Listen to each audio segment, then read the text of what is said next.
Oke, selamat datang kembali. Kali ini kita bakal bedah satu teka-teki birokrasi yang jujur aja menarik banget. Ini adalah sebuah kasus di mana sebuah aturan yang niatnya super baik, malah hasilnya jadi masalah. Coba deh pikirin pertanyaan ini. Gimana ceritanya sebuah aturan yang dibikin untuk menyaring talenta terbaik malah jadi tembok yang bikin gak ada seorang pun yang bisa masuk?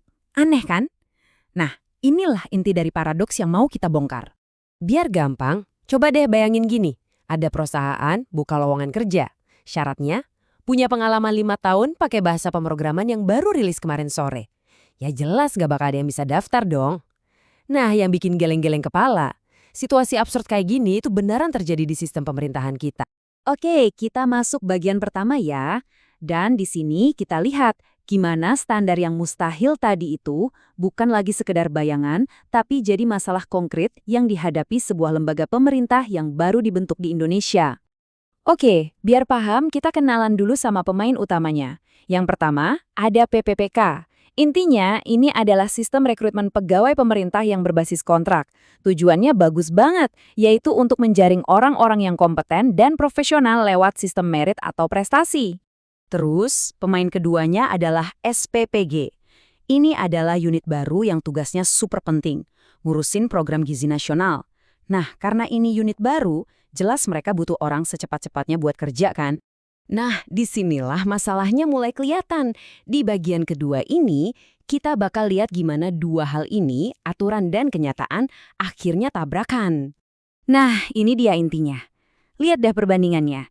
Di satu sisi, ada aturan PPPK yang minta pengalaman kerja relevan minimal 2 tahun. Niatnya bagus, biar dapat yang jago dan bisa langsung kerja. Tapi di sisi lain, ada SPPG, unit yang baru banget lahir, dari nol. Ya, mana ada orang yang punya pengalaman kerja di situ kalau unitnya aja baru ada. Ini yang namanya mission impossible. Terus apa jadinya kalau aturan kaku ketemu kenyataan yang nggak bisa diubah?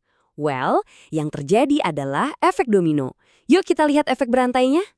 Tabel ini nunjukin ringkasannya dengan jelas banget. Dari sisi rekrutmen, jelas macet total. Nggak ada kandidat. Ini bisa bahaya, karena risikonya adalah standarnya jadi diturunkan, atau malah ada yang main kebijakan sendiri. Terus soal keadilan. Kalau SPPG dikasih pengecualian, ASN di tempat lain pasti mikir, kok nggak adil?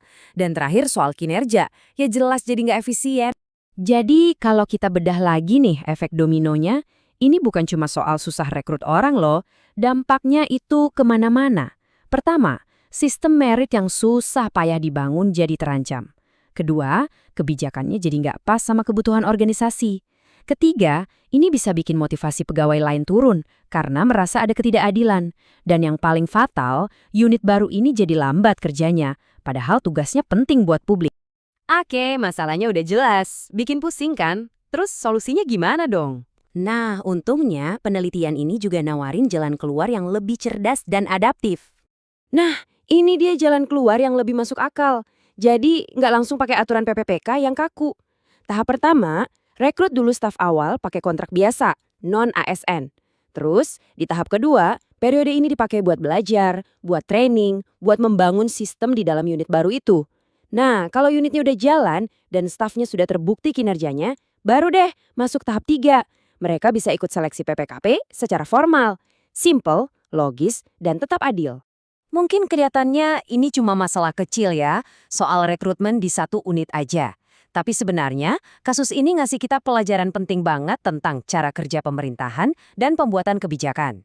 Nah, penulis studinya, Yeyen Solehudin, menyimpulkannya dengan pas banget. Intinya gini, manajemen SDM di pemerintahan itu harus bisa adaptif, harus fleksibel, tapi tetap nggak boleh ngorbanin aturan main yang adil dan pasti. Keseimbangan antara keduanya itu kuncinya. Jadi kesimpulan besarnya apa? Aturan yang baik itu bukan cuma aturan yang terdengar bagus di atas kertas. Aturan yang benar-benar baik itu adalah aturan yang pas sama kondisi di lapangan. Kalau enggak ya niat baik tadi bisa-bisa malah jadi bumerang. Dan sebagai penutup, saya mau tinggalin satu pertanyaan buat kita renungin bareng-bareng. Kapan sih sebuah aturan itu boleh dibengkokkan atau bahkan dilanggar kalau tujuannya adalah untuk kebaikan yang lebih besar? Ini bukan pertanyaan gampang, tapi penting banget buat dipikirin dalam konteks apapun, nggak cuma di pemerintahan.